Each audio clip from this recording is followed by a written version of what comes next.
ऐसे शख्स को जिसने 40 साल मुल्क के लिए लड़ा है, पाकिस्तान के लिए जिस शख्स ने लड़ा है, जिसने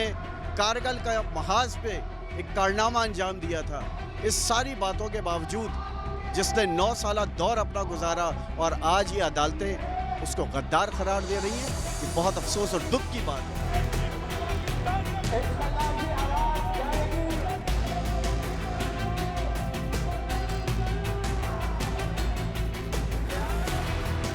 उसने हमेशा पाकिस्तान के लिए सोचा है और पाकिस्तान के लिए काम किया है। आज वो इतने बीमार हैं कि उससे पहले भी उन्होंने कितनी अदालतों का सामना किया है और करते रहे हैं, लेकिन अब वो इतने बीमार हैं कि वो सफ़र के मुकाबिल नहीं है। तो वो नहीं अगर हाजिर होते हैं तो आप इतना बड़ा इल्ज़ाम लगा के उनको इतनी बड़ी सज़ा दे देते हैं। हम इसके खिलाफ और इस जुल्म के खिलाफ हम इस वक्त आवाज़ बुलंद करेंगे, हम उनको इंसाफ दिलाएंगे।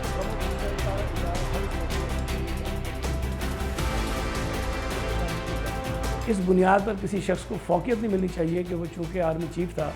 या वो पाकिस्तान का एक खुद साख्ता सदर बन गया था और उसने पाकिस्तान के ख़िलाफ़ पाकिस्तान के लिए किसी जंग में हिस्सा लिया था, उसने अगर एक काम किया है, गलत किया है, गैर आइनी किया है, तो उसकी सज़ा उसको मिलनी चाहिए।